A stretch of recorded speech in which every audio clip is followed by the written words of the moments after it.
जय श्री महाकाल। स्वागत करती हूँ आपका अपने YouTube चैनल ज्योतिष की बात पूजा के साथ। आज मैं चर्चा करने आई हूँ आपके साथ शनि राशि परिवर्तन को लेकर।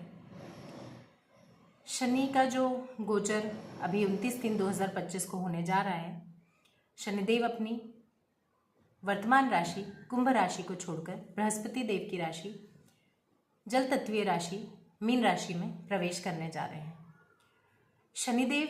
शनिदेव हैं न्याय के दाता, कर्म फल प्रदाता। आप जैसा कर्म करते हैं शनिदेव बिल्कुल वैसा ही फल देते हैं।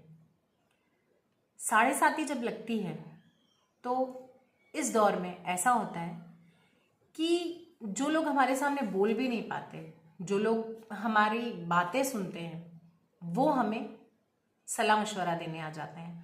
अगर कोई आपको सलाह दे रहा है, अगर कोई आपको बोल रहा है ऐसा नहीं ऐसा करो, वैसा नहीं वैसा करो, ये आपने गलत किया, ऐसा आपको नहीं करना चाहिए था, तो समझिए कि शनिदेव आपसे प्रसन्न नहीं है। अनुशासन में रहना है, किसी के साथ छल नहीं करना है, न्याय का ही साथ देना है।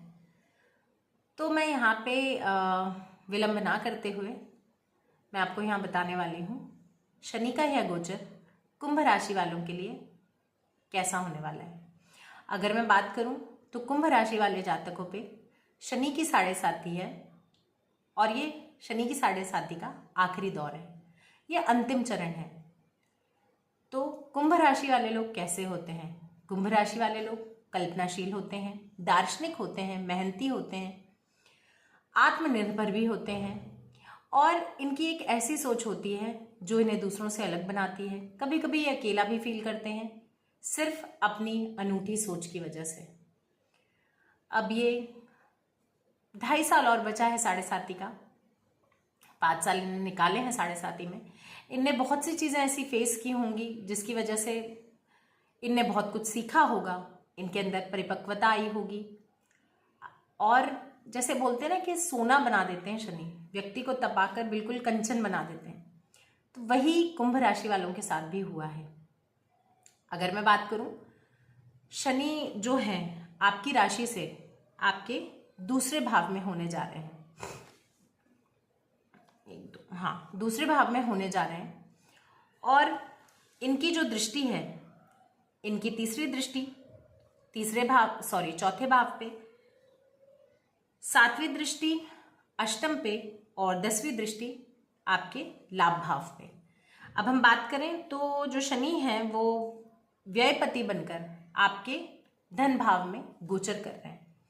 हालांकि देखिए, ये समय आपको सोर्स ऑफ इनकम आपकी रहेगी, आपकी ये इनकम बढ़ाएंगे, लेकिन इनकम से ज़्यादा ध्यान आपको देना है इन्वेस्टमेंट में।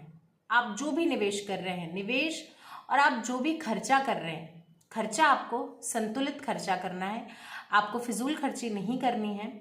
आपको ध्यान रखना है कि आपका पैसा कहाँ खर्च हो रहा है। ये समय जो है ये आत्मनिर्भरता का भी है, आपको आत्मनिर्भर रहना है, दूसरों पे डिपेंड नहीं होना है।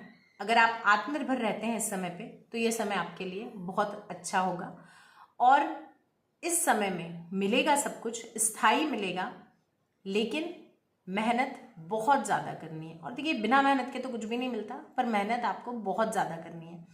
मैं बात करूं कि चतुर्थ भाव पे जो इनकी दृष्टि है, तो चतुर्थ भाव बहुत ही मुलायम भाव, आपके सुखों का भाव, आपके परिवार का भाव, आपके दोस्त का भाव, आपके हृदय का भाव, आपका मन, ये सब चतुर्थ भाव से देखा जाता है। आपकी माता का भाव, इस टाइम पे आपको आपके माता के स्वास्थ्य का ध्यान रखना है।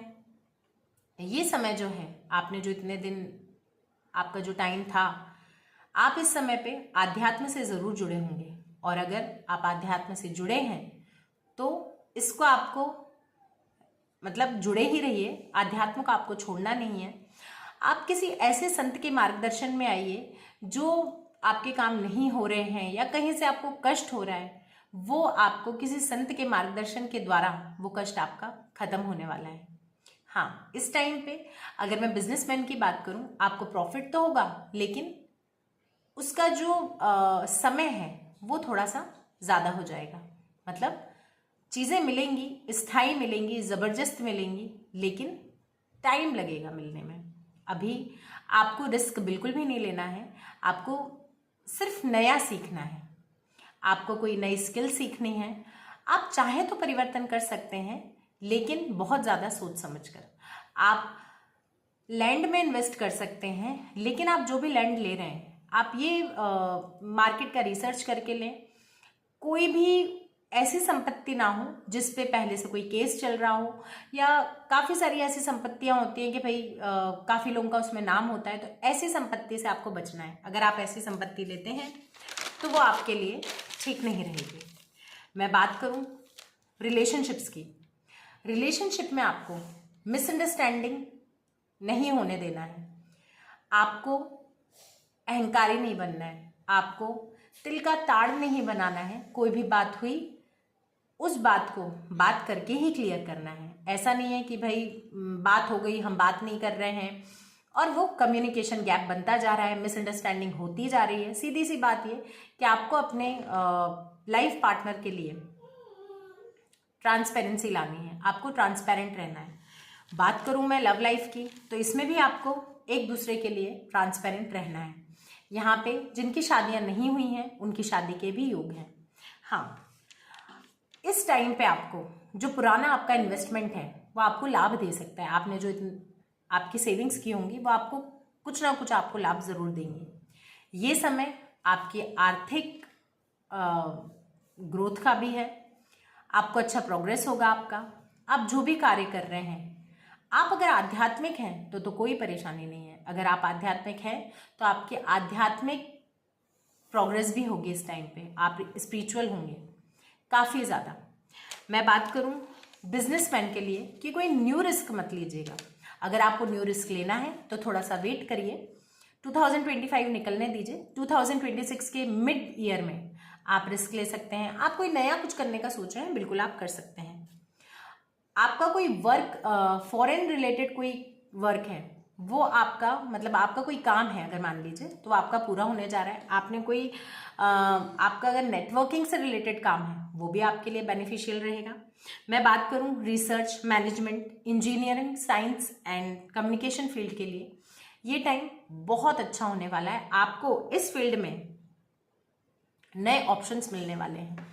आपके घर में कोई मांगलिक कार्य होने वाला है, अगर हो सकता है आपके घर में कोई ऐसा कार्य हो जिससे खुशियां आए, ये होने वाला है। आपको रिलेशनशिप्स में ट्रांसपेरेंट रहना है, जो कि मैं पहले बता चुकी हूँ। यही आपके लिए एक जो बहुत ज़रूरी है करना। मैं बात करूँ आपकी हेल्थ की, तो हेल्थ को आपको इग्नोर नहीं करना है। आपको हेल्थ से रिलेटेड प्रॉब्लम ये आ सकती है कि आपको आपकी इम्यूनिटी को स्ट्रॉन्ग रखना है। इम्यूनिटी से रिलेटेड कोई प्रॉब्लम नहीं होनी चाहिए, मतलब कि ऐसा कुछ खाना पीना नहीं है जिससे कि आपका इम्यून सिस्टम गड़बड़ हो। थ्रोट इन्फेक्शन हो जाता है, अपनी ओरल हेल्थ का ध्यान रखना है। डेंटल प्रॉब्लम हो सकती है, इन सब चीज़ों का ध्यान रखना है। रही बात उपाय की, तो उपाय बस यही है, हनुमान चालीसा का पाठ कीजिए, हनुमान जी के नित्य दर्शन कीजिए, तिल तेल का दिया लगाइए। क्यों? क्योंकि अभी 7:30 चल रही है, तो ये उपाय तो आपको करते ही रहना है और पॉजिटिव रहना है और अच्छा बिहेव रखना है। वाणी को मधुर रखना है, क्योंकि सेकंड हाउस में शनि है। वाणी अपनी कर्कश नहीं करनी है। अगर आप ये सब चीज़ें करते रहते हैं तो शनि जन्य पीड़ा से मुक्त रहेंगे और ये जो 2.5 साल बचा है आपका, वो आपका काफ़ी अच्छे से निकल जाएगा। जय श्री महाकाल।